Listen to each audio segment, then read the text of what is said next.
Und weiter möchte ich sprechen mit Tanja Gönner. Sie ist die Hauptgeschäftsführerin vom Bundesverband der deutschen Industrie. Frau Gönner, ich grüße Sie ganz herzlich an diesem Mittag. Hallo Frau Schipelius, ich grüße Sie auch. Gut 100 Wirtschaftsverbände haben eine Erklärung zu den Koalitionsverhandlungen abgegeben. Darin waren sie eindringlich, dass einige der von den Parteien im Wahlkampf getroffenen Versprechen dem Wirtschaftsstandort Deutschland sehr gefährlich werden könnten. Welche sind damit genau gemeint?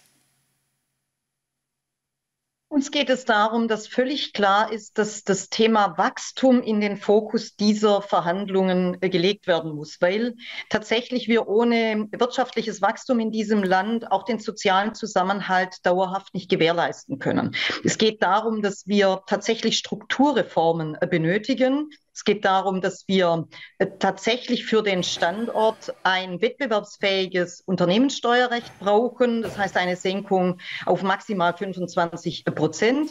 Es geht darum, dass wir einen deutlichen Bürokratierückbau benötigen, dass letzten Endes Planungs- und Genehmigungsverfahren deutlich schneller werden, weil im Übrigen auch das sogenannte Sondervermögen nicht erfolgreich sein wird und Wachstum generieren wird, wenn wir nicht bei der Bürokratie und bei dem Thema Planungs- und Genehmigungsverfahren vorankommen. Über das Thema digitale Verwaltung könnte ich lang sprechen. Das würde den Rahmen dieser Sendung dann aber auch sprengen. Das Dritte ist, dass es darum geht, die Energiekosten deutlich auch zu reduzieren, weil wir auch dort nicht wettbewerbsfähig sind. Und zum Schluss geht es auch um die Reformen bei Sozialversicherungssystemen. Sie müssen zukunftsgerichtet ausgestaltet werden. Die Mitarbeiterinnen und Mitarbeiter müssen mehr Netto vom Brutto haben und die Unternehmerinnen und Unternehmer müssen wissen, dass die Sozialversicherungskosten nicht ständig steigen, sondern dass klar ist, dass man auch hier versucht, über Reformen zu erreichen, dass wir auf ein wettbewerbsfähiges Maß kommen.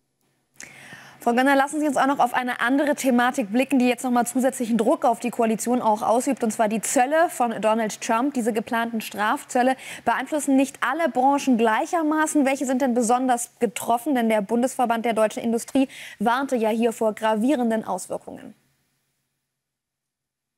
Zum einen wissen wir, dass er angekündigt hat, die Inkraftsetzung zum heutigen Tag, was die Autozölle angeht. Wir haben schon Stahl und Aluminium.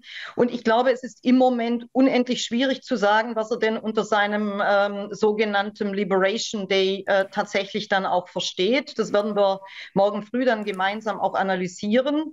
Klar ist, dass wir schon darauf hingewiesen haben, wir gehen ins dritte Jahr der Rezession.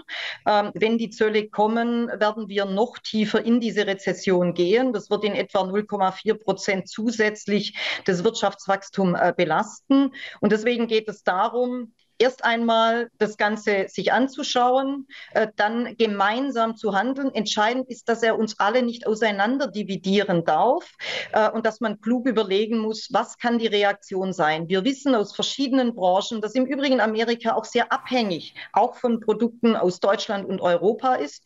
Und es wird darum gehen, gemeinsam dann eine Antwort zu suchen, zu zeigen, was auch wir wiederum an Instrumenten haben, die auch der Wirtschaft in Amerika wehtun, um letzten Endes dann in Verhandlungen zu kommen. Zum Schluss gilt immer der Satz, Streit um Zölle und im Übrigen tatsächlich eine Spirale von Zöllen und Gegenzöllen schadet massiv der gesamten Wirtschaft und zwar in allen Ländern.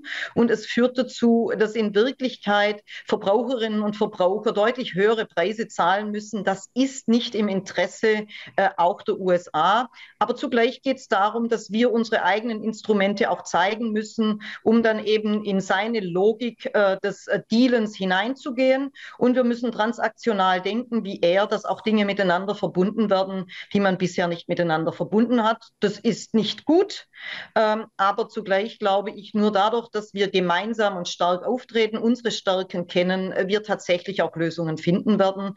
Und wenn Sie mir noch gestatten, insofern war es geradezu toll, dass wir Kanada als Partnerland der Hannover Messe im Moment aktuell haben und uns mit den kanadischen Freunden austauschen konnten, weil sie ja bereits eine gewisse Erfahrung gesammelt haben, wie man letzten Endes dann auch entsprechend umgehen sollte. Vielen Dank an Tanja Gönner, Hauptgeschäftsführerin vom BDI. Vielen Dank für das Gespräch. Sehr gern.